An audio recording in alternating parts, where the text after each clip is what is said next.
Sekarang pelajaran berikutnya adalah tentang eksistensi habaib.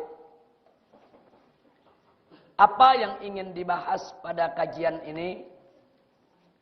Yang ingin dibahas pada kajian ini adalah tentang benarkah habaib di Indonesia itu keturunan Rasulullah Sallallahu Alaihi Wasallam, atau mereka ini hanya sekedar mengaku-ngaku.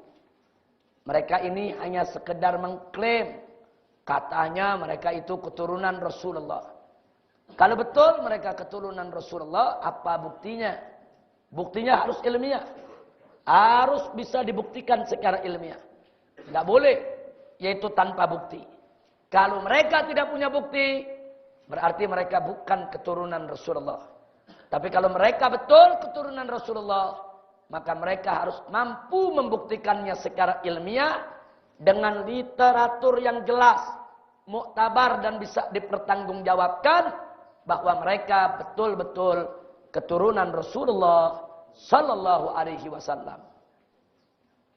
Baik. Sebelum kita lanjutkan, kita baca qasidah terlebih dahulu. Siapa yang baca qasidah hari ini? Silakan. Naam, Sayyid Hanif. Coba. Jazakallah khair. Ahsantum ya Sayyid Muhammad Hanif. Kita masuk sekarang ke kajian kita. Jadi untuk kita mempelajari atau mencari jawaban, benarkah habaib di Indonesia merupakan keturunan Nabi Muhammad sallallahu alaihi wasallam? Maka kita perkenalkan dulu, yaitu syajaratun nasab, yaitu silsilah daripada nasab, bagaimana bersambungnya para habaib di Indonesia ke Nabi kita Sayyiduna Muhammad sallallahu alaihi wasallam. Jadi kita lihat paling atas, Nabi alaihi salatu wassalam wafat tahun 11 Hijriah. Dan beliau punya putri, tanda panah ke bawah, Sayyidah Fatimah Zahra, juga wafat tahun 11 Hijriah. Sayyidah Fatimah punya anak Al-Husain yang dijuluki As-Sibt. As-Sibt itu artinya cucu laki-laki dari anak perempuan, Sibtun Nabi. Kalau cucu laki-laki dari anak lelaki disebut Hafid. Jadi Al-Husain As-Sibt wafat tahun 61 Hijriah. Selanjutnya Sayyidina Husain punya anak, yaitu Imam Ali Zainul Abidin. Ini yang ibunya orang Persia. Dan beliau wafat tahun 94 Hijriah. Selanjutnya Ali Zainul Abidin punya anak Muhammadul Baqir. Imam Muhammad Al-Baqir ini wafat tahun 118 Hijriah. Sedangkan Muhammad Al-Baqir punya anak namanya Al-Imam Ja'far As-Sadiq yang wafat tahun 148 Hijriah. Nah, Imam Ja'far As-Sadiq punya anak cukup banyak. Salah satunya adalah Al-Imam Ali Al-Uraidhi. Ini saudara daripada Imam Musa Al-Kazim.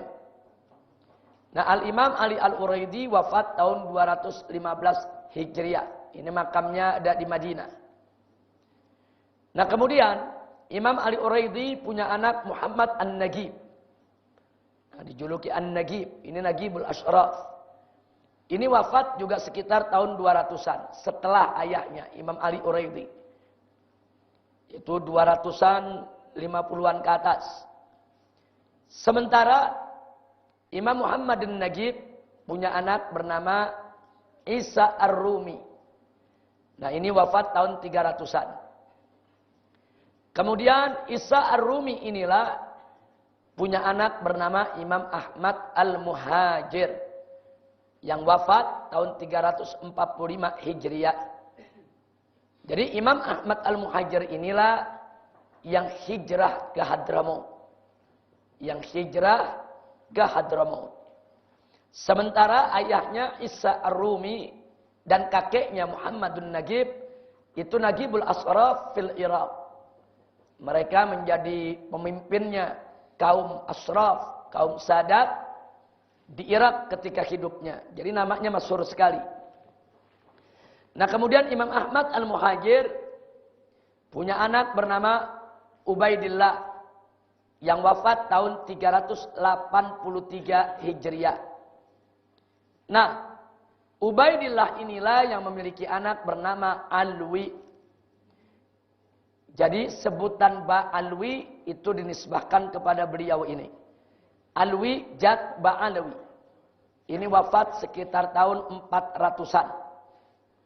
Nah, kemudian Alwi Jad Ba'alwi ini yaitu punya lagi anak bernama Muhammad yang wafat tahun 446 Hijriah. Muhammad punya anak lagi Alwi, diambil dari nama datuknya yang wafat tahun 512. Alwi punya anak Ali Khalid Gassam yang wafat tahun 527 Hijriah. Kemudian Ali Khalid Gassam ini punya anak bernama Muhammad Shahib Mirbat. Nah, Muhammad Shahib Mirbat inilah yang keturunannya yaitu banyak menyebar kemana-mana faraknya, cabangnya. Nah, di mana? Pertama, cabang dari Muhammad Shahib Mirbat adalah Al-Imam Ali Walidul Faqih. Ayah daripada Al-Faqih Al-Mugaddam, Muhammad bin Ali. Beliau ini Ali Walidul Faqih, ini wafat tahun 590 Hijriah. Nah, sementara putranya Muhammad Al-Faqih Al-Mugaddam ini sangat masyhur sekali yang wafat tahun 653. Dari beliau ini muncul tidak kurang dari 75 leluhur Ba'alwi. 75 leluhur Ba'alwi.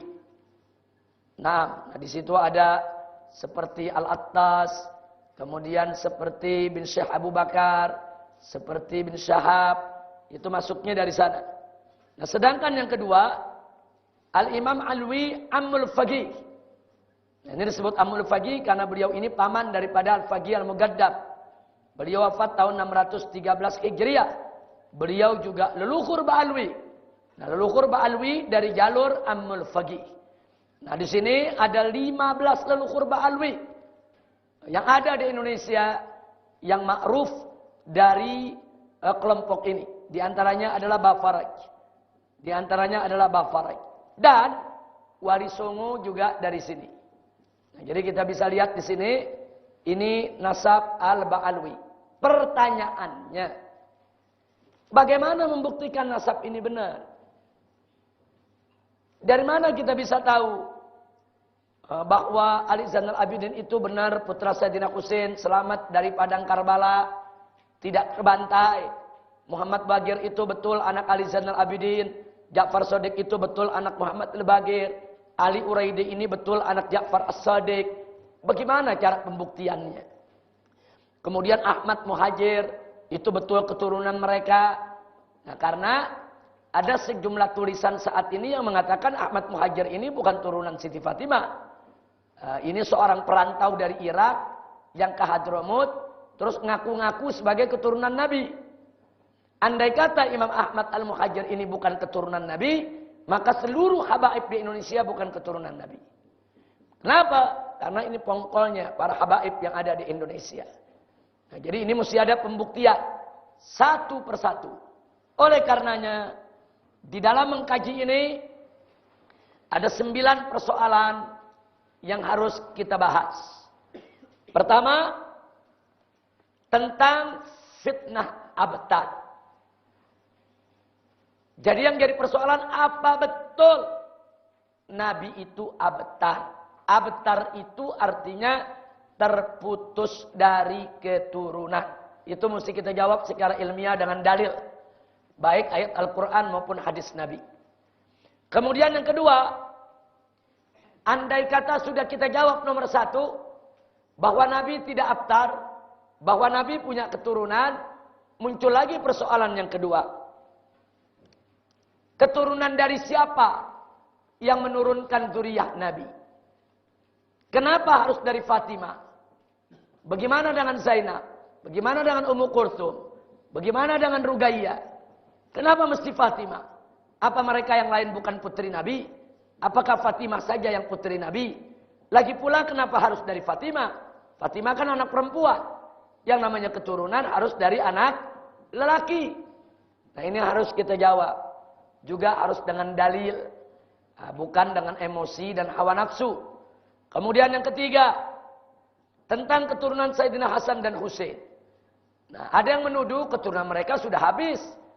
Nah, ketika terjadi pembantaian di Padang Karbala. Semua keturunan Sayyidina Hasan Husain yang ikut di sana dibantai kok. Oleh bala tentara. Yaitu pemerintah ketika itu. Lalu dari mana Sayyidina Hasan, Sayyidina Husain ini punya keturunan? Buktikan secara ilmiah. Kalau ada keturunan Sayyidina Hasan dan Sayyidina Husain. Yang tidak terbantai di Padang Karbala. Dan siapa saksinya? Kalau mereka tidak terbantai di Padang Karbala. Nah kemudian yang keempat. Setelah itu. Diketahui dalam sejarah. Bahwa yang menurunkan daripada keturunan Sayyidina Husain. Di antaranya adalah Al-Imam Muhammad Al-Baqir. Saya ambil dari keturunan Sayyidina Husain.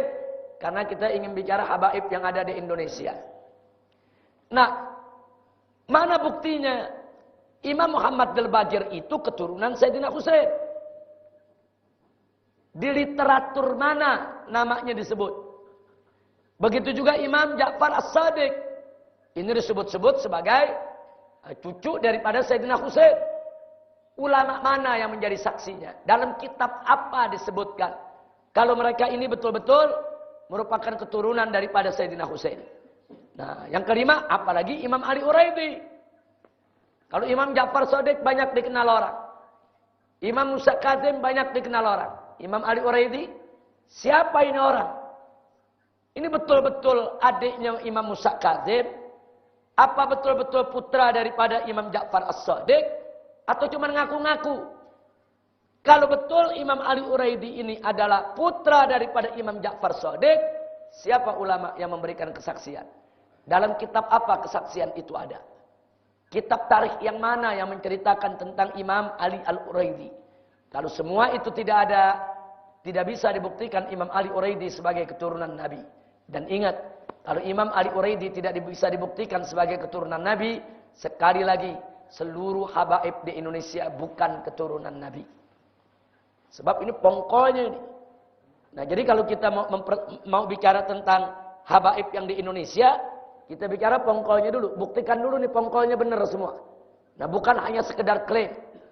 Sebab ada kritik dari pihak-pihak yang tidak suka kepada para habaib. Apa mereka bilang? Itu kan literaturnya karangan habaib sendiri. Itu kitab-kitab nasabnya karangan habaib sendiri. Kalau karangan orang dalam, nggak akurat, nggak otentik.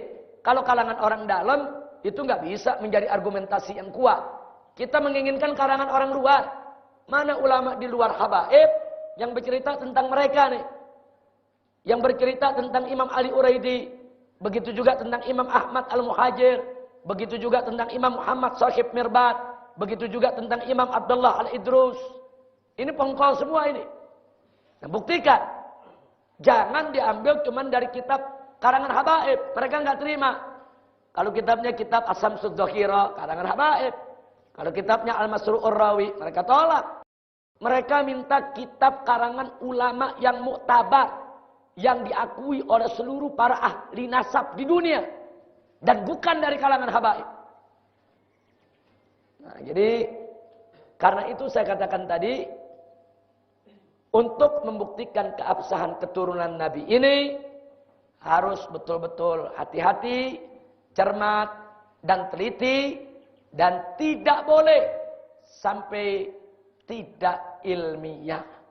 Nah, kita akan jawab satu persatu dari 1 sampai 9. Kita mulai dari yang pertama, fitnah abtar.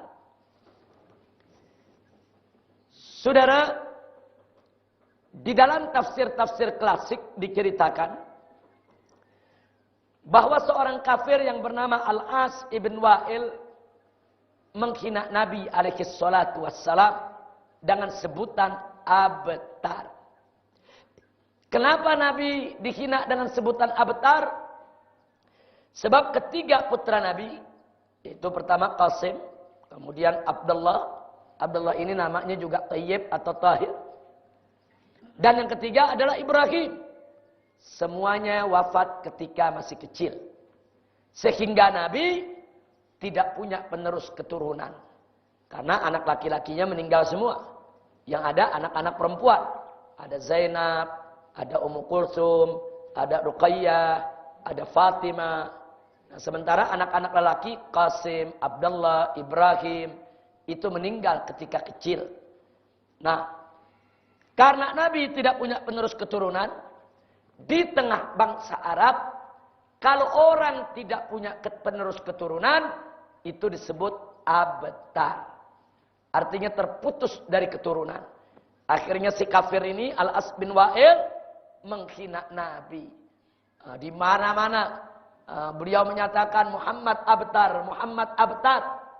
Muhammad itu enggak layak jadi pemimpin manusia. Muhammad itu enggak layak jadi nabi. Muhammad itu abtar, enggak punya keturunan. Dia hina. Dan dia begitu bangga. Al-As bin Wa'il karena punya anak laki banyak, karena punya keturunan banyak. Dia hina kita punya Nabi alaihi salatu wassalam. Nah, kemudian saudara, begitu terjadi penghinaan ini, saudara, di mana Nabi diperolok-olok, saat itulah Allah memberikan berita gembira kepada Nabi dengan turunnya surat Al-Kautsar. Allah menyatakan kepada Nabi alaihi salatu wassalam, "Inna a'tainakal kautsar." Sesungguhnya kami berikan kepada engkau ya Muhammad Al-Kautsar. Al-Imam Fakhrul Razi di dalam kitab tafsirnya menyebutkan ada 15 tafsir untuk Al-Kautsar. Satu, Al-Kautsar itu nama Nahrun fil Jannah. Nama sungai di sorga. Kemudian Haud, yaitu Al-Kautsar itu adalah nama taman di sorga yang mengalir sungai di bawahnya. Yang ketiga, Auladun Nabi, yaitu anak cucu Nabi alaihi salatu wassalam. Yang keempat, Ulamaul Ummah. Yang kelima, An-Nubuwah. Dan seterusnya. Ada 15 tafsir untuk Al-Kautsar. Nah, jadi kalau kita mau teruskan, yang keenam Al-Kautsar disebut Al-Quran. Yang ketujuh Al-Islam. Yang kedelapan Al-Atba wal Asya, yaitu pengikut. Kemudian yang kesembilan Al-Fadail, yaitu keutamaan-keutamaan. Kemudian yang ke-10 Rif'atul Zikir, yaitu penyebutan Nabi itu ditinggikan oleh Allah Subhanahu wa taala. Kemudian yang ke-11 Al-Ilm, ilmu. Yang ke-12 Al-Khuluqul Hasan, akhlak yang baik. Yang ke-13 As-Safa'ah, yaitu syafaat Nabi. Yang ke-14 Suratul Kautsar itu sendiri. Dan yang ke-15 adalah Jami' ni'amillah. Semua nikmat yang Allah anugerahkan, karuniakan kepada Nabi kita Muhammad sallallahu alaihi wasallam. Jadi ada 15 tafsir untuk Al-Kautsar. Cuma yang menarik, dari seluruh 15 tafsir ini, yang berkaitan erat dengan sababun nuzulnya yang mana? Auladun Nabi. Karena berkaitan erat dengan sababun nuzul. Kalau mau diartikan dengan arti yang terakhir, Jami' ni'amillah, silakan saja. Berarti auladun Nabi masuk di dalamnya. Tapi kalau dikaitkan dengan sababun nuzul, maka tidak ada seorang ulama tafsir pun yang menolak bahwa Al-Kautsar mencakup auladun Nabi, anak dan keturunan Nabi. Jadi di sini ada janji dari Allah, kami akan berikan ke Al-Kautsar keturunan yang tidak putus, keturunan yang banyak. Fasholli li rabbika wanhar. Karena itu salatlah untuk Tuhanmu dan berkorban. Inna syani'aka huwal abtar. Sesungguhnya yang membencimu itu As bin Wa'il dan kelompoknya yang benci Nabi, menghina Nabi, mengatakan Nabi abtar. Sesungguhnya huwal abtar. Dialah yang terputus daripada keturunannya. Jadi kita lihat di sini saudara. Jadi ayat ini menjadi jaminan Allah kalau Nabi pasti punya keturunan. Enggak ada perbedaan pendapat di antara ulama Ahlus Sunnah wal Jamaah, saudara. Semua ulama Ahlus Sunnah, walaupun berbeda-beda di dalam memaknai Al-Kautsar, tapi mereka sepakat bahwa surat Al-Kautsar adalah jaminan Allah kepada Nabi, bahwa keturunan Nabi tidak terputus. Nah, sekarang baik. Saudara, kalau keturunan Nabi tidak terputus, berarti keturunan Nabi datangnya dari mana? Dari Ibrahim, meninggal ketika kecil. Dari Al-Qasim, meninggal ketika kecil. Kemudian dari siapa lagi satu? Abdullah, meninggal juga ketika kecil. Oh, dari putri Nabi yang 4. Ternyata Zainab, Ruqayyah, Ummu Kulsum, saudara inqarat. Mereka punya keturunan, bukan tidak. Ada anaknya, ada cucunya, tapi inqarat. Enggak ada lagi keturunan. Ada yang sampai anak, kemudian enggak punya keturunan lagi. Ada yang sampai cucu, kemudian tidak ada keturunan lagi. Satu-satunya anak Nabi yang keturunannya terus menerus ada, panjang, tidak putus, adalah Sayyidah Fatimah Zahra radhiyallahu taala anha. Nah, jadi bukan berarti putri Nabi Ummu Kulsum, Ruqayyah, Zainab tidak dimasukkan, bukan. Mereka juga termasuk keturunan Nabi. Hanya saja keturunan mereka inqarat. Apa arti inqarat? Terputus. Mereka tidak punya keturunan lagi. Tapi kalau dari Fatimah Zahra, keturunan itu sampai hari ini masih tetap ada. Inilah jaminan yang datang dari Allah Subhanahu wa taala. Pertanyaan saya, kalau Allah jamin turunan Nabi tidak terputus, berarti itu mungkin benar atau pasti benar? Mungkin benar atau mutlak benar? Mutlak benar, saudara. Allah punya jaminan. Siapa bilang turunan Nabi akan terputus? Jadi kalau zaman sekarang ada yang bilang Muhammad Attar, Muhammad nggak punya keturunan, saudara, hati-hati. Jangan sampai mereka termasuk yang Allah nyatakan inna syani'aka huwal abtar. Sampai di sini jelas tidak? Jelas. Nah, sekarang mari kita lihat soal Fatimah Zahra. An-Nabi alaihi salatu wassalam sebagai seorang nabi, saudara, sudah diberitahukan oleh Allah Subhanahu wa taala bahwa keturunannya hanya akan datang dari Fatimah Zahra. Oleh karenanya Nabi menyampaikan kepada umatnya lewat hadis-hadisnya. Jadi hadis ini muncul setelah surat Al-Kautsar. Jadi setelah ada jaminan dari Allah Nabi punya keturunan, Nabi menjelaskan kepada umatnya. Karena fungsi Nabi litubayyina linnasi ma nuzzila ilaihim. Untuk kau jelaskan ya Muhammad kepada umat manusia tentang apa yang telah diturunkan kepada mereka.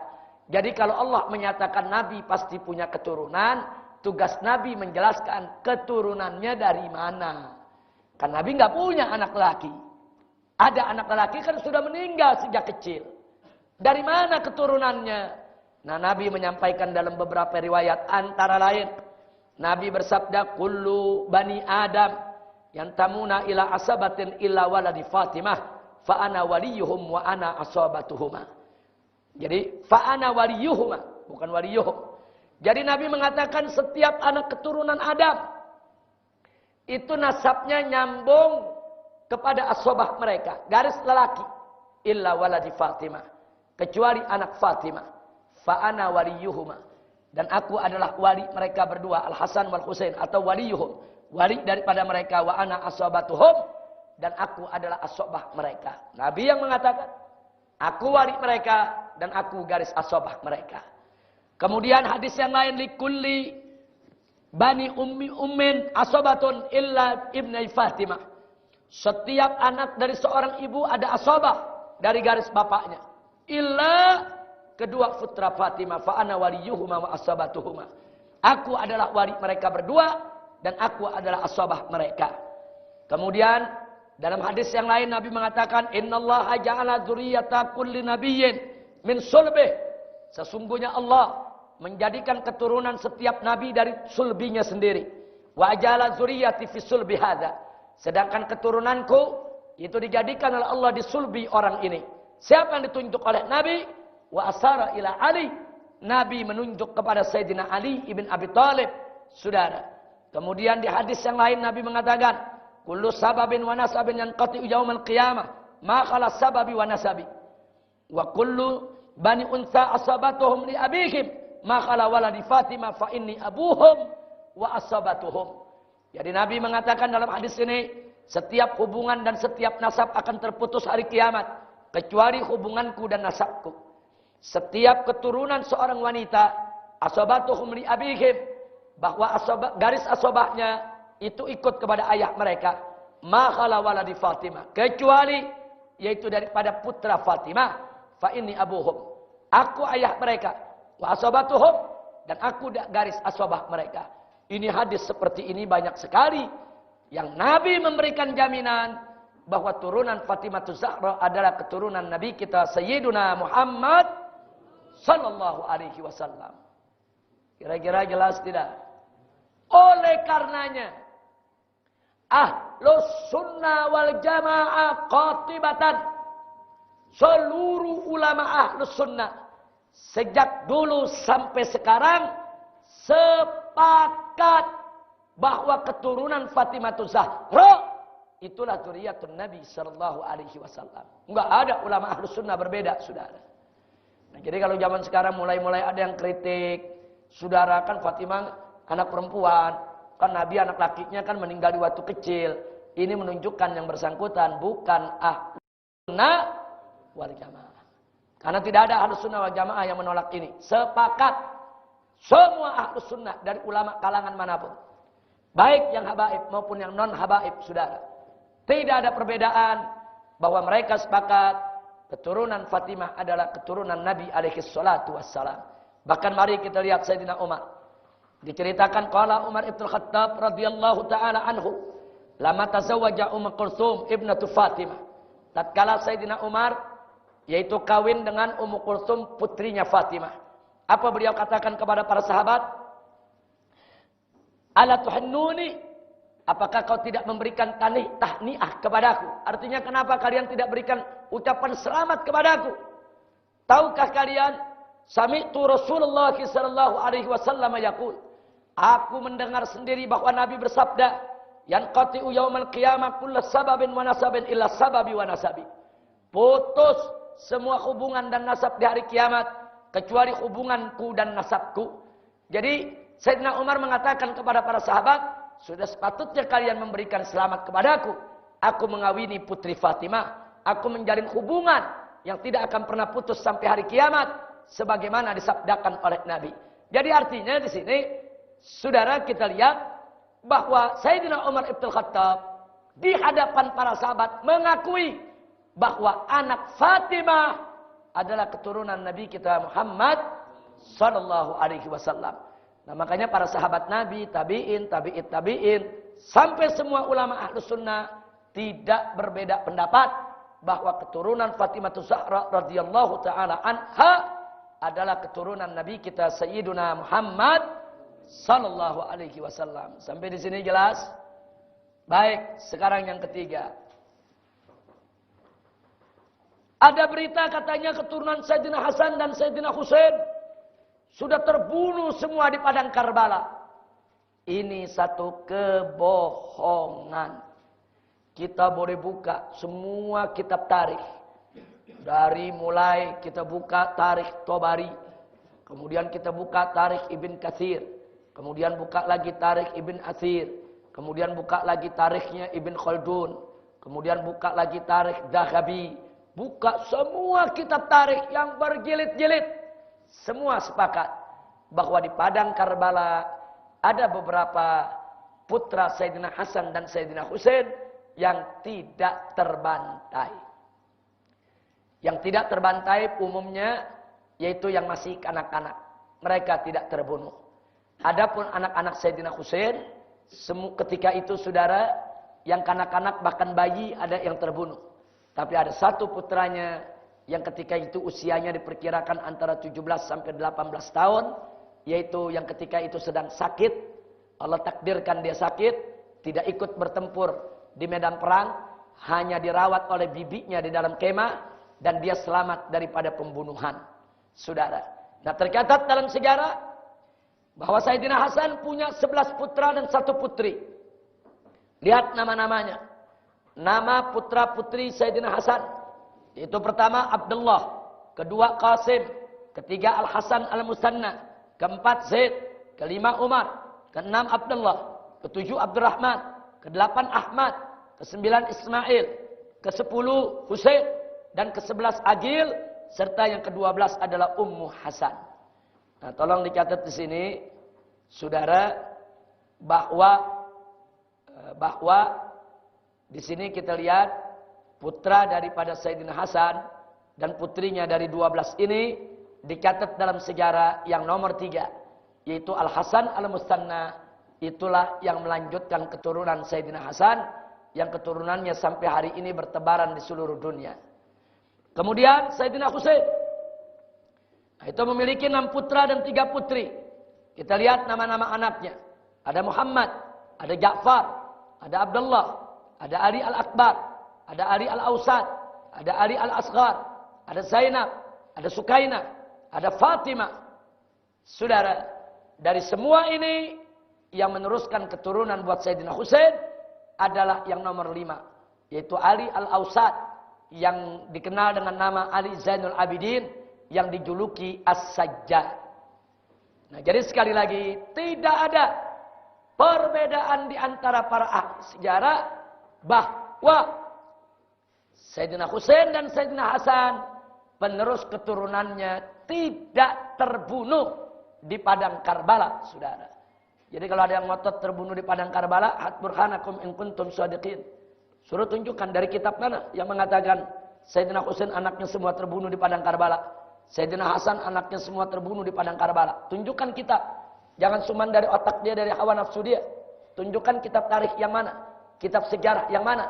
Mereka tidak akan temukan, ya kawan. Karena seluruh ahli sejarah sepakat bahwa turunan Sayyidina Hasan dan Husain tidak semua terbunuh di padang Karbala. Alhamdulillahi Rabbil Alamin. Berarti yang ketiga sudah terjawab. Sekarang yang keempat. Nah, ini yang harus lebih cermat, saudara. Imam Muhammad Al-Baqir dan Imam As-Sadiq ini disebut-sebut sebagai Ahlul Bait, sebagai keturunan Nabi. Saudara, siapa ulama yang memberi kesaksian tentang hal tersebut? Salah satunya adalah imam ahli tafsir besar, yaitu Al-Imam Fakhrur Razi. Fakhruddin Ar-Razi dalam tafsir beliau, saudara, juz ke-16, halaman 125. Beliau mengatakan, wal qaulu tsalits al-kautsar auladuh. Yaitu pendapat yang ketiga tentang tafsir al-kautsar, bahwa al-kautsar yang dimaksud adalah anak keturunannya. Qalu, para ulama mengatakan, kelompok yang ketiga ini, li'anna hadhihi surah, karena surat ini innama nazalat, sesungguhnya diturunkan atau turun raddan, sebagai bentuk rad alaman abahu alaihi salam, yaitu kepada mereka yang telah menghina Nabi bi'adamil aulad, karena Nabi tidak punya keturunan. Fal makna, maka makna ayat ini annahu, bahwa Allah yu'tihi, akan memberikan kepada Nabi nasalan, keturunan. Nah, yang menarik, setelah itu Imam Fakhrur Razi mengatakan apa? Summa, kemudian al-alamu mumtari'um minhum, alam ini semua, seluruh dunia, seluruh bumi dipenuhi oleh keturunan Nabi. Walam yabqa min Bani Umayyah fid dunya ahad, dan tidak ada seorang pun dari keturunan Bani Umayyah yang tersisa saat ini di dunia. Dia katakan Bani Umayyah yang punya kekuasaan, yang punya kebesaran, yang punya harta benda, saudara, yang menjadi khalifah secara turun-menurun, ternyata saat ini tidak ada keturunannya. Sementara keluarga Nabi, saudara, yang dikejar-kejar, yang dibunuh, yang dihabisi, yang diperangi, yang diracun, saudara, yang dipenggal kepalanya, terus dikejar-kejar, tetap terus berkembang sampai memenuhi dunia. Nah, kemudian apalagi dikatakan oleh Imam Fakhrur Razi? Suma anendur, kemudian lihat, kam kana fikum minal akabir minal ulama, Berapa banyak di tengah-tengah mereka para keturunan Nabi lahir ulama-ulama besar. Kal-Bagir was-Sadiq wal-Kazim war-Ridha alaihim assalam wa nafsu zakiyah wa amsalihim. Nah, jadi artinya di sini disebutkan di antaranya siapa? Al-Bagir, As-Sadiq, Al-Kazim, Ar-Ridha. Artinya Imam Fakhr Razi dalam kitab tafsirnya mengakui bahwa Imam Bagir, Imam Sadiq, saudara, itu mereka semua adalah ulama-ulama besar dari kalangan Ahlul Bait. Nah, jadi kalau ada yang meragukan, oh Imam Bagir bukan turunan Nabi, Imam Sadiq bukan turunan Nabi, nah, dia mesti tunjukkan buktinya. Dari kitab mana dia dapat? Dari ulama mana mengatakan kalau ini bukan keturunan Nabi, saudara? Nah, jadi nama Imam Bagir dan Imam Sadiq ma'ruf di dalam sejarah. Enggak ada ulama Ahlus Sunnah yang menentang, saudara. Bahkan Imam Sadiq, saudara, ini adalah sahabat Abu Hanifah. Dan Imam Bagir, guru Abu Hanifah. Nah, jadi Abu Hanifah pernah berguru kepada Imam Bagir. Imam Abu Hanifah bersahabat dengan Imam Sadiq. Dan Imam Abu Hanifah memuji Imam Muhammad al-Bagir. Memuji Imam Ja'far Sadiq, saudara. Artinya ada pengakuan. Imam Abu Hanifah itu ulama salaf. Beliau mengakui dan beliau memuji, yaitu kedudukan daripada kedua imam ini. Karena Imam Abu Hanifah mengalami kedua imam ini, saudara. Beliau bersahabat dengan Imam Sadiq dan beliau sama-sama duduk di majelis daripada Imam Muhammad al-Bagir. Nah, jadi kita lihat kesaksian Imam Abu Hanifah cukup buat kita bahwa betul Imam Muhammad al-Bagir itu adalah putra daripada Imam Ali Zainal Abidin dan Imam Sadiq itu adalah putra daripada Imam Muhammad al-Bagir, bahwa kedua orang ini betul merupakan Ahlul Bait, keturunan daripada Nabi kita Muhammad sallallahu alaihi wasallam. Kira-kira jelas tidak? Cukup, saya pikir nggak perlu terlalu panjang lagi karena nama-nama ini cukup ma'ruf. Baik, yang berikutnya Imam Ali Al-Uraidi. Ini yang perlu referensi panjang, saudara. Karena Imam Ali Uraidi ini kurang banyak dikenal dibandingkan Imam Muhammad al-Bagir dan Imam Ja'far As-Sadiq. Lalu bagaimana untuk membuktikan Ali Uraidi ini ada? Bukan fiktif, bukan khurafat, bukan dongeng, bukan nama yang dibuat-buat. Ini betul-betul imam putra daripada Imam Ja'far As-Sadiq, saudara. Nah, di mana kita bisa dapatkan? Perhatikan. Satu, rawa anhu Ahmad. Ternyata Imam Ahmad meriwayatkan hadis dari Imam Ali Uraidi fi musnadihi, yaitu di dalam kitab musnadnya, saudara, juz 1 halaman 77 hadis ke-576 dan juz 2 halaman 693 hadis ke-1185. Jadi Imam Ahmad menyebutkan an Ali, saudara, Al-Uraidi ini disebutkan an Ali an Ja'far. An Ali an Ja'far, yaitu an Abi. Jadi Imam Ahmad menceritakan sebuah hadis yang beliau dapat dari Imam Ali Uraidi, dari ayahnya Ja'far Sadiq, dari ayahnya Muhammad al-Bagir. Kesaksian apa lagi, saudara, yang lebih tinggi daripada kesaksian, yaitu ulama hadis di dalam periwayatan hadis, saudara. Jadi kalau dalam periwayatan hadis, kesaksian yang paling tinggi adalah kesaksian ulama hadis, saudara. Nah, kemudian lihat yang kedua. Ternyata yang menarik, rawaanul Bukhari. Saudara, Imam Bukhari ikut meriwayatkan. Imam Ali Al-Uraidi ini wafat tahun 251 Hijriah. Imam Ahmad wafat tahun 241 Hijriah. Artinya, Imam Ahmad dan Imam Ali Uraidi ini sejaman, saudara. Ketemu. Makanya tidak heran kalau Imam Ahmad mendapatkan hadis dari Imam Ali Uraidi. Imam Bukhari, saudara, Imam Bukhari ini meriwayatkan dari gurunya, gurunya dapat dari Imam Ali Uraidi. Disebutkan, dalam mana disebutkan? Fi Tarikhis Shaghir. Di dalam kitab Tarikhis Shaghir, Imam Bukhari juz 1, halaman 210 dan halaman 279, Imam Bukhari menyebut nama Imam Ali Uraidi lengkap dengan nasabnya. Artinya Ali bin Ja'far bin Muhammad bin Ali, saudara, Ibnul Husain As-Sibit. Nah, kemudian yang ketiga, rawa'an Tirmidzi. Ternyata Imam Tirmidzi juga meriwayatkan dalam kitab Jami'-nya. Ini sumber Ahlus Sunnah wal Jamaah. ada di juz 5 halaman 641 hadis ke 3733. Begitu juga Imamul Bazzar juga meriwayatkan dari beliau. Saudara, dalam kitab musnadnya juz ke-7 atau jilid ke-7 kemudian halaman 262 hadis ke 2842. Kemudian yang kelima yang meriwayatkan juga saudara Muhammad bin Ahmad bin Hamad Ad-Dulabi. Nah, ini seorang ulama hadis yang wafat tahun 310 Hijriah. Di dalam kitab Fiduriyatut Takhirah, yaitu halaman 74 hadis ke-121 lengkap, bukan hanya disebut nama dan nasab, tapi juga disebutkan yaitu nubzah daripada riwayat hidupnya. Kemudian Ibn Khuzaimah dalam kitab Sahihnya juz 2 halaman 61 hadis ke-920 juga menyebut nama Imam Ali Uraidi.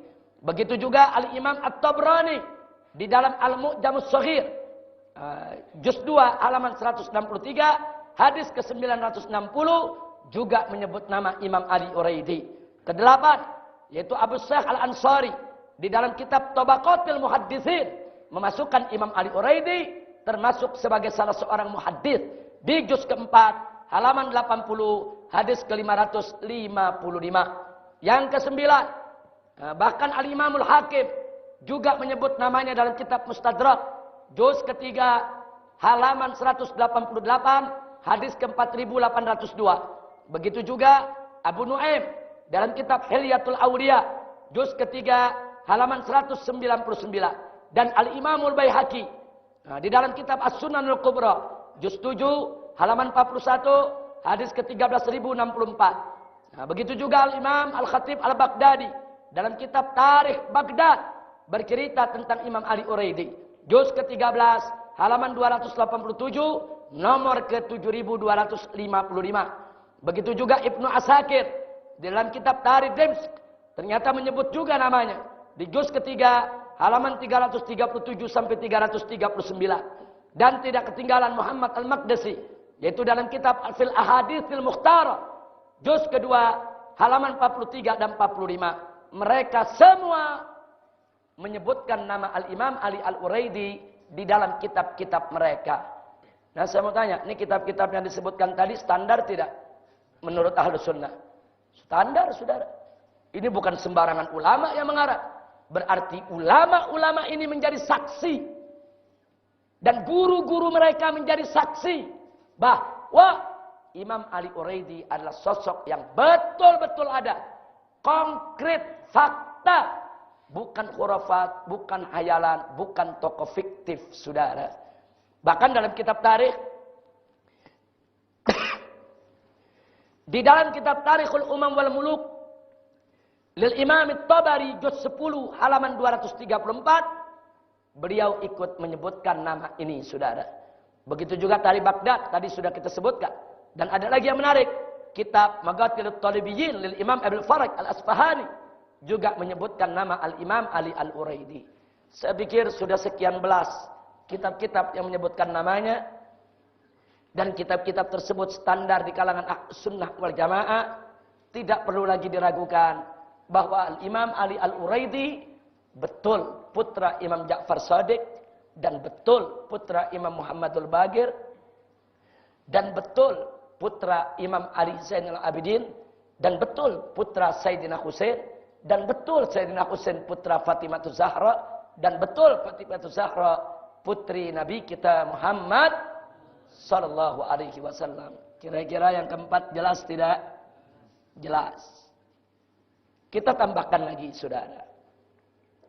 Kitab-kitab tarikh yang lain. Nah, di sini ada 9 kitab. Zakarahus Sakhawi fi Tuhfatil Latifah fi Akhbaril Madinah.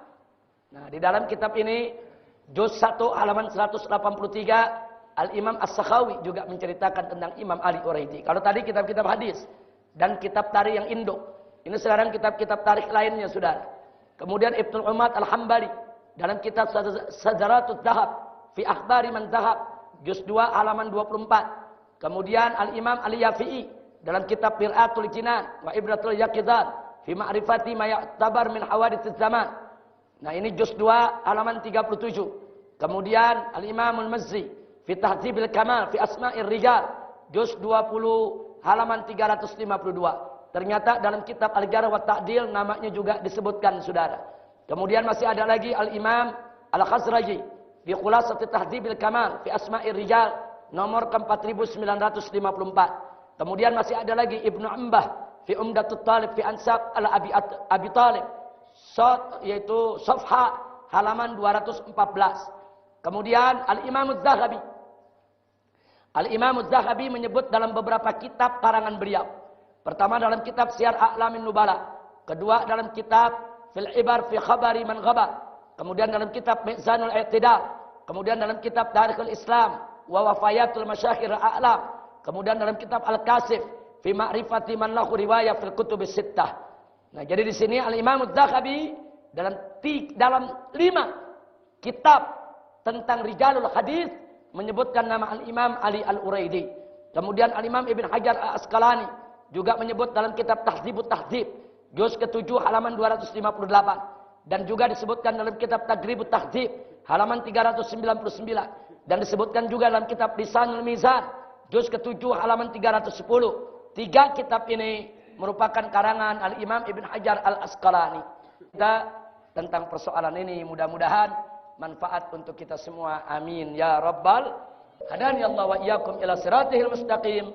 Wassalamualaikum warahmatullahi wabarakatuh.